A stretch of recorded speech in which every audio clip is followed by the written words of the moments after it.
สวัสดีค่ะมื้อนี้ยายแก้วแฟมิลี่สิพามาเกือป่าเนาะบ่อปลา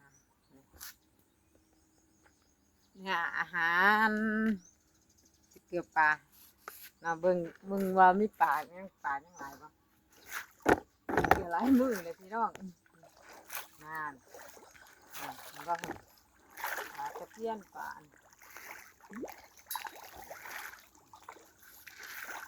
แล้วสิเกลือหลายๆหม่องเนาะ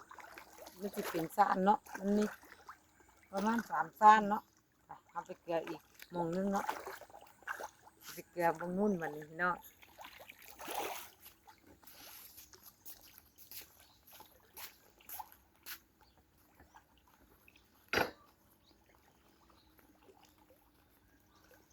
มากินบะละมุงเคยเกลือมันก็มาที่เก่าคือดีมากปลามันบ่ได้อยู่หม่องเดียวเด้นั่นแหละพี่น้อง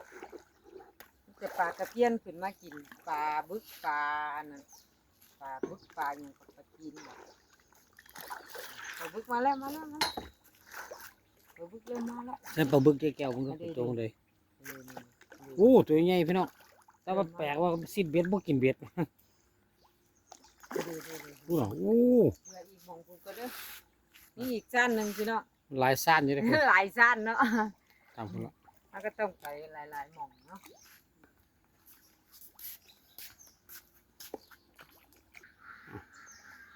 ให้จานไปพุ่นมีปลาบึกน้ำมาสมบัติให้แก้วว่าปลาบึกแม่น้ำโขงใช่หรอตัวใหญ่นะปลา ปลาสวายใหญ่โมเมนที่ปิดเก็ตเนี่ยปลา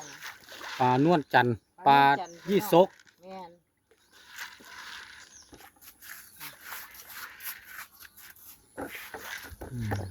เป็นตอนเอาบรรยากาศมาฝากพี่ฝากน้องเกลือปลาพร้อม เบิ่งบรรยากาศไปนำบ่อตกปลาไอรินฟิชชิ่งพาร์คนะเนี่ยที่หนึ่งไรบรรยากาศดีร่มรื่น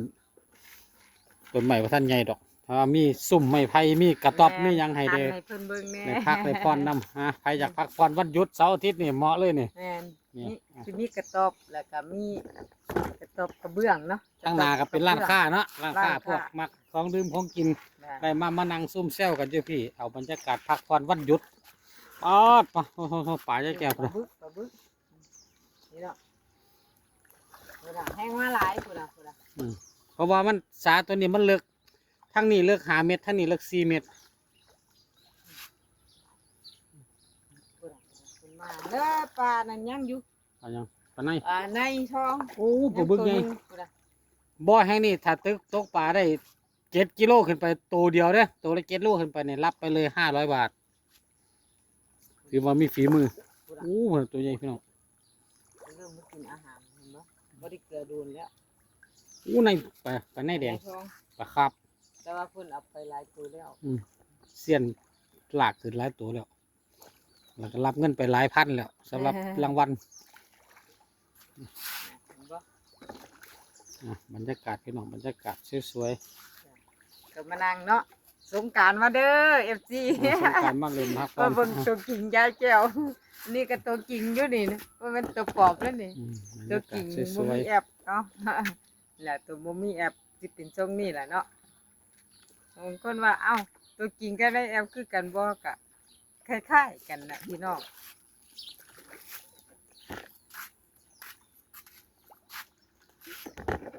อันนี้แอปมันก็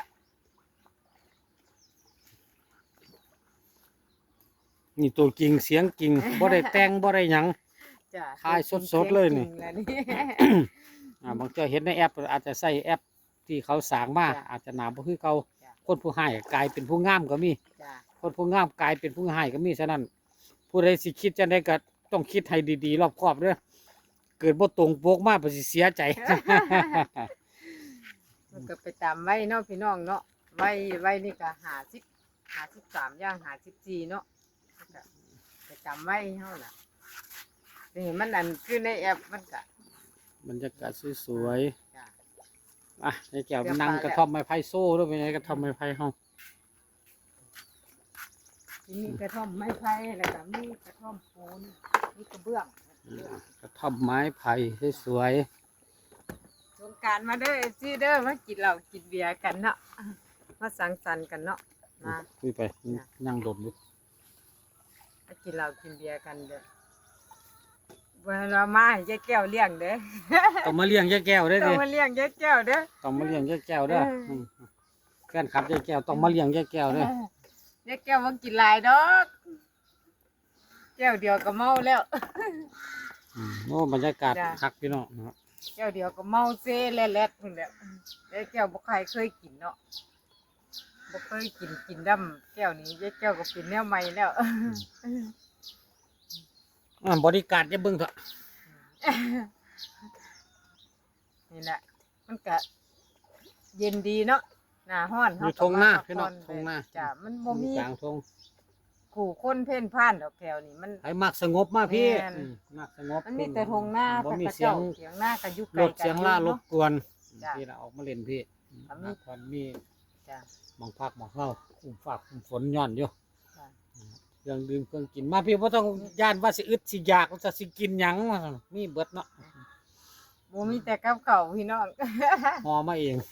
กับเก่าวต้องหอมาเองกันผู้ใดบ่อยากหอก็ออกไปพ่อนเจริญเนาะออกไปตลาดเนาะที่นี่บ่มีกับเก่าวบ่มีคนเฮ็ดเนาะ คุณลุงน้องแก้วถ่ายกินเนื้อแล้วเนาะ ไก่ พากันแอกสั่นอยู่หันบ่หิวแล้วเด้อสั่นคนไก่ ไก่กับเป็ด ไก่กับเป็ดถ่ายกิน กับ แล้ว งัวเนาะก็มีไก่มีเป็ดมีงัวเนาะยายแก้วก็มีหมาเดี๋ยวก็สิไปเกลือหมาเดี๋ยวสิมาทำความสะอาดซะก่อนมาทำความสะอาดกระต๊อบ นี่ล่ะบรรยากาศบรรยากาศ ได้ฮดสวนคือเก่าแหละทำงานอดิเรกงานอดิเรก เป็นไงเป็นแต่จะมานั่งน้ำยายแก้วบ่เนี่ยว่าบรรยากาศให้ขนาด เวลามาเมากระท่อมเป็นส่วนตัวเลย ซุ่มแซวกันอยู่นี่ ขายพี่น้องทั้ง หมู่ บุญ พ เฮ ว ง ก ทั้งส่วนทั้งบุญเฮง ฝากน้ำบุญก็มีคุณก็มีกระต๊อบเลยนั่งพักผ่อน บ่ต้องย่านฮ้อนเอาก็บ่ต้องอยู่กระต๊อบอันโลซิ่งเนาะอยู่กระต๊อบข้างหญ้ามัน อ่ะ สิ อวยซะทำมา เห็นเพิ่นเห็นใกล้แล้วเพิ่นสิตกใจ อ่ะสุดท้ายนี้ก็ฝากกดไลค์กดแชร์กดติดตามช่องยายแก้วแฟมิลี่หน่อยนะคะขอบคุณค่ะ